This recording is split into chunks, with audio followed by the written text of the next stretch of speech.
Hey guys, so today I'm going to be talking about a couple games. One being the Steam edition of Neogeo Pocket Color Selection Volume 1, and also the SNK versus Capcom, the Match of the Millennium. So both are released to Steam. They were previously released onto the Switch, pretty much exclusively. Now people don't have a Switch have a way to pick up these games. I love these games, so I'm going to talk about them.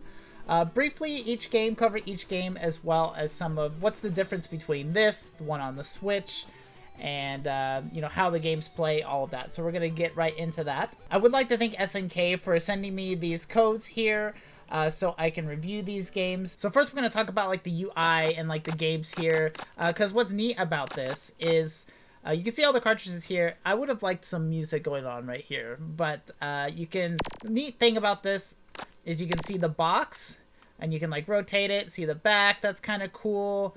You can open the box. You can even like open this and like move this around. This is pretty cool for people that like to collect things. Closer to getting the full experience. This is more of like a collector thing. I would say most people that are gonna be really into the Neo Geo Pocket Color stuff are gonna like at least think this is nifty. Another thing I think is really cool is that you can look at the manuals for these games. I always loved looking at the manuals growing up. I don't know why. It's just like the pictures and everything in there gives some tips sometimes. It's just like a lost... They don't do that anymore. I just kind of miss it, but it's pretty cool. You can see like a little introduction for the characters. You can see their move list, especially for fighting games. When they'd add their move list back in the day before there was internet, or didn't even have that in the game, you could do this. Oh, look, it even shows you the secret characters you could get. That's pretty cool. That's pretty cool. But anyways, yeah, I just wanted to show you guys that you can do that for all of the games. And that's definitely something that I think is really cool addition they didn't have to do, but it's nice that they did. So one thing before I get into each individual game and what I think about them is to address about the Steam version specifically of Neo Geo Pocket Color Selector Volume 1, is that there is a game switch. So the Steam edition has Crush Roller, which I believe this is the only place you could even play this game, to where the Switch version previously had SNK versus Capcom. Now, SNK, you had a way... I'm sorry, the Switch version, you had a way to play that game separately, and then a while later it came out on the bundle there. So I didn't... That's part of the reason I didn't buy the bundle, because I already bought it separately. But in this... for Steam, you have the selector, which has these 10 games here, but SNK is not part of that. You just buy that separately is all. Just thought I'd bring that up, but you do get I guess you would call it a Steam edition exclusive game, which is Crush Roller. So I guess we can start with that. So Crush Roller is interesting because it's kind of Pac-Man-ish. Like, I guess it's a similar feel, where you're like a weird little paint brush guy, and you're trying to go around the map and fill up the map with paint before these like ghost creatures get you. But there's also some interesting things to it. There are like these animals that will break out of the cages and walk on your paint and make little animal footprints in them, so you have to paint back over those, so you have to catch them before they totally mess up your job. The ghosts are a little bit quicker than you, so you have to play pretty smart. You can use these paint brushes to kind of jet across the screen really quick. You have to look out, because there can be some tiny little spots that you missed, and you'll be like, where the heck is that thing? I thought I cleared this map, but that's it. But it's fun. You can also collect those animals in like a little booklet. Overall, I think it's a pretty interesting game. Definitely fun if you're into things like that, or you can basically see everything there is to see just by looking at the gameplay there. So you'll know if that's a game that interests you. It wouldn't normally be for me, but I would say I was legitimately having fun playing that game. Next, we'll talk about Big Tournament Golf. It's a golf game, but I think it's pretty well done, especially for like being back then on a handheld. If I was more into golf games, I'd probably love this. I think it's simple enough to get the hang of it. I love that you can pick all the different characters from different countries, and they have different stats. I think that's really fun. You can pick different countries to play on. But I think it's simple enough to get into and understand. But I think there are things that are a little bit more complicated later on to get really good at it, like the different clubs. I have no idea what any of that meant. I don't know anything about golf, so that was all new to me. But, oh no, I think it's a well-made game. Just, you know, not my normal cup of tea. So, Dark Arms is one I was really excited to give it a try. This is Dark Arms Beastbuster 1999. So, Beastbuster is a SNK light gun shooter that I did not really know about. I've talked about a little bit on the SNK 40th Anniversary Collection. It was really fun. It was actually kind of graphic. You're just sitting there shooting zombies, but it's normally a light shooter, but this is like an RPG.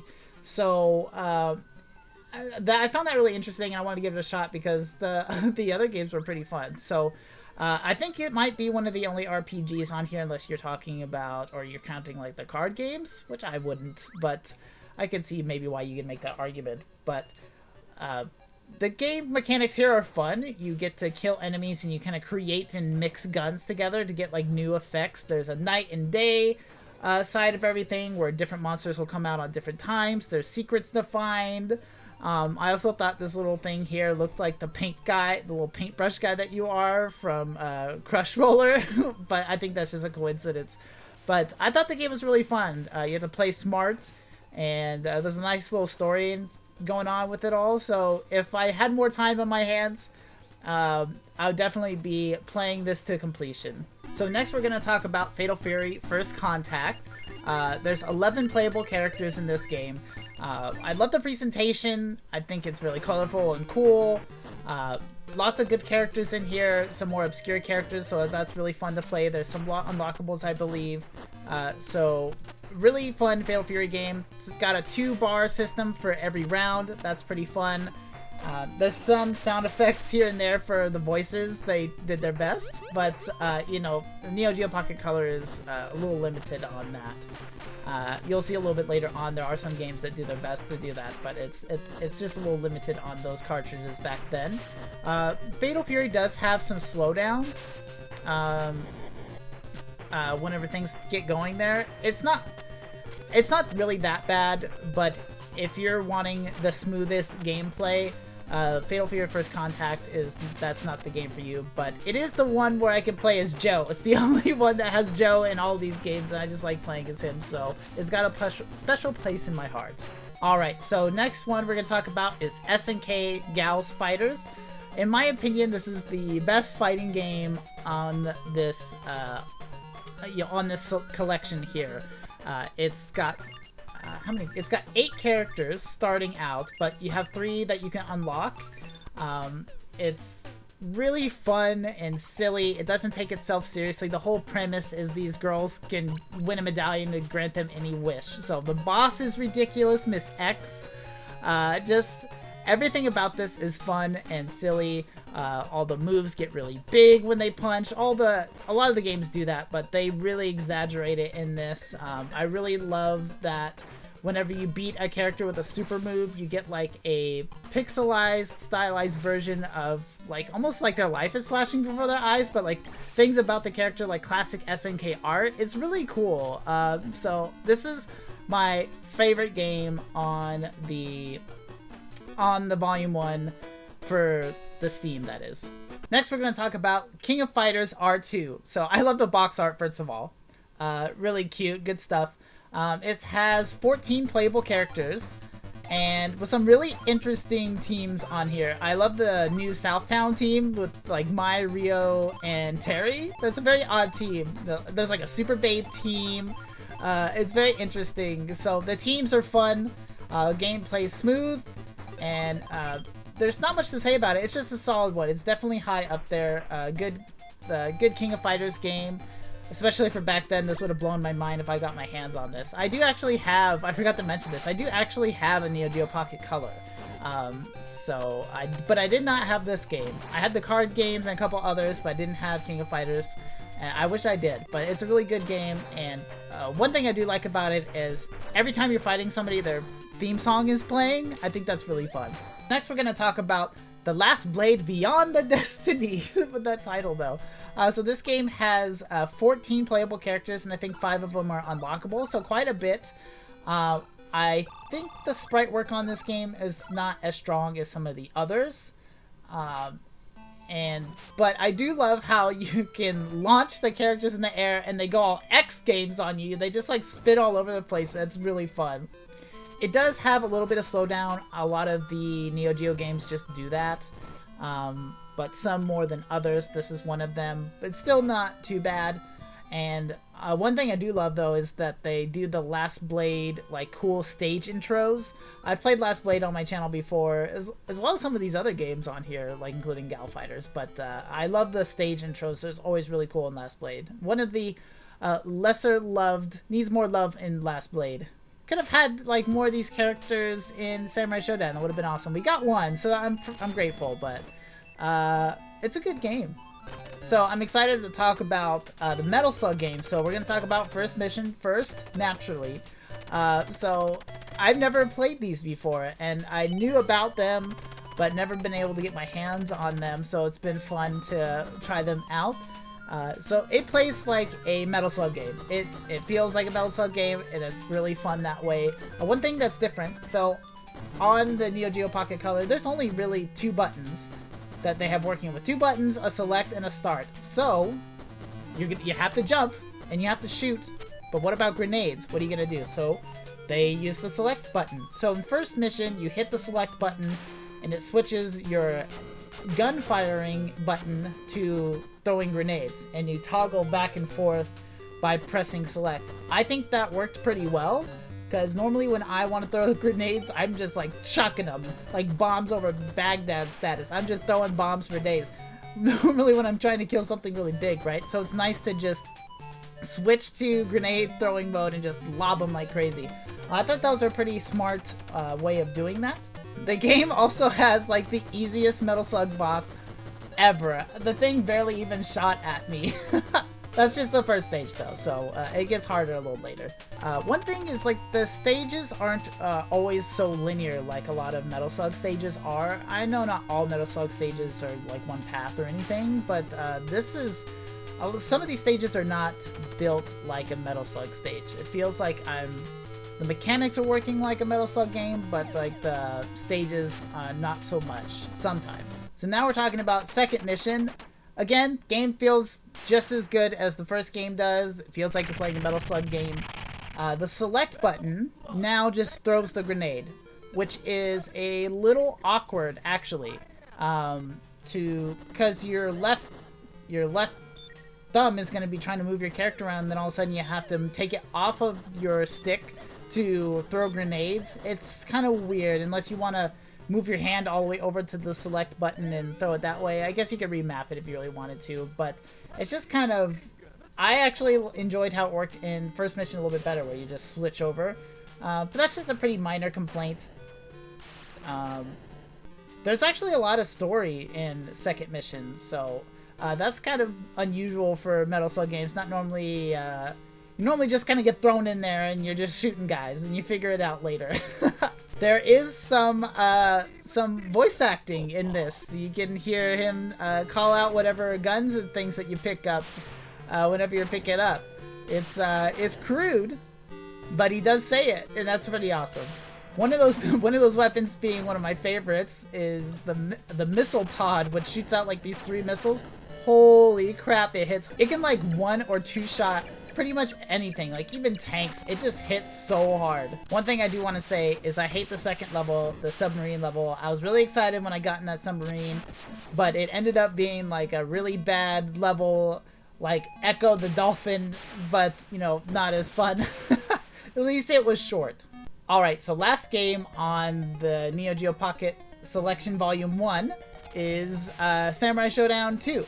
So this game has 15 playable characters, so all these games have a decent amount of characters in them. The sprite work, again, isn't quite as, in my opinion, isn't as good as, let's say, you know, Gal Fighters, or, as we're going to be talking about in a moment, SNK versus Capcom, but it's still, all of them, the animation looks nice, just the sprite work isn't as strong for me. The character's a little bit smaller. In Samurai Showdown 2, they have one button is to dodge, and the other one is to attack, and depending on how you hit the button, you'll do different things. It's just as intense as Samurai Showdown always is, where you can die really quick. So the gameplay is there. One thing that's really cool is the day and night between stages. Between rounds. So it'll switch between day and night between rounds. I thought that was really cool. Again, it does like the X Games thing when you launch somebody and they spin around. That never gets old. Super funny. It feels really good to do it. But Samurai Showdown 2 is a great game. Okay, so last but not least, we're going to be talking about the Match of the Millennium, which is not part of Volume 1. It's a separate thing, so you have to buy them separately. So just wanted to reiterate that. But in my opinion, this is the best fighter out of all of them. There's 26 characters, which is a butt ton. I think this is like the biggest Neogeo Pocket game. There's a lot in it. So obviously you're going to be able to play SNK and CAPCOM characters, which is really fun. There's freaking 8 unlockable characters, which I will get into in a little bit. There's also mini games that you can play. They didn't have to add that in there, but that's really cool. The game runs really smooth. Characters from all kinds of things. We even have some from Last Blade, Samurai Showdown, Darkstalkers. They covered a pretty good handful of things here. And this actually kicks off some of my favorite fighting games of all time. Capcom vs. SNK 2 is one of my favorite games of all time. Probably wouldn't have happened if it wasn't for this. This happened before all of that. And I've always wanted to play this, and I even played it whenever it came out on the Switch on my channel. I love this game.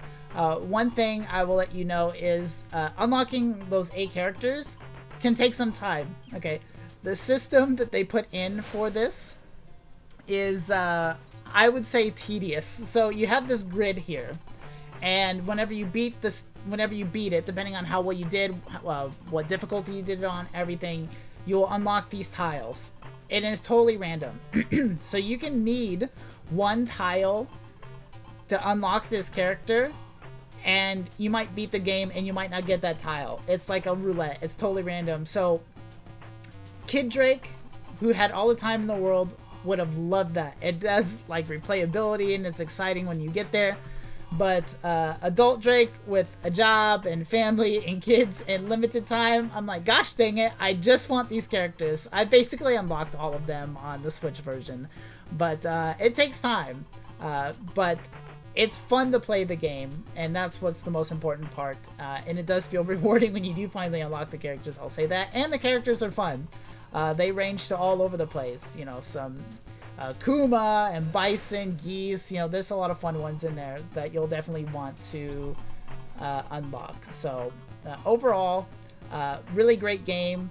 To me, not a huge deal that it's not in the Pocket Selector. You can play this game by itself. A lot of people will just want this one.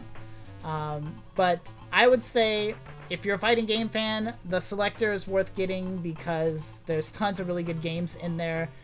Gal Fighters, in my opinion, is really close to as good as the SNK vs. Capcom. If it didn't have the Capcom characters in it, I would say that the SNK Gal Fighters would be better. It's more fun in my opinion because of the wackiness and the story is funny. But in this game, there's a lot of great stuff too. Lots of, when you first play it, you'll be like, okay, I won. Oh, there's more?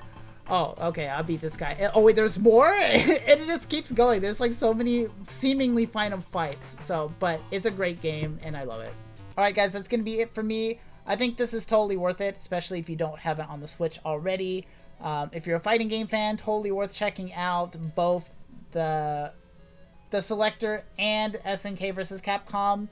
Because the Selector's got, what was it, 1, 2, 3, 4... 5 fighting games on it, and they all vary quite a bit, and you probably have loved and played some of that franchise before, but they do a good job implementing it on this. These games blew my mind when I was a kid because they were such good fighting games on a portable, and back then that was very hard to find. I know now it's a lot different, but especially back then it was hard to find a good fighting game portable. They were always like totally dumbed down to crap, and they just were like almost unplayable. But you just stuck with what you had, I guess. If you're a Metal Slug fan, totally worth checking out too. Those games are great. And there's some hidden gems on here. I think Dark Arms is really good. Crush Roller is fun. If you like golf, that's there too. I'm I don't know much about golf games, okay? So I can only say so much about it, but I think it's probably pretty good for a golf game. Thank you, SNK, again, for sending me this. I really do appreciate it. I was really excited when you reached out to me to see if I wanted to do this. Absolutely. I love these games. I cover SNK stuff all the time, fighting game stuff. I even cover King of Fighters All-Stars. So if any of that is of interest to you, please consider subscribing. I'd really appreciate it. So thank you guys so much for watching. God bless you, and you have a blessed day, y'all.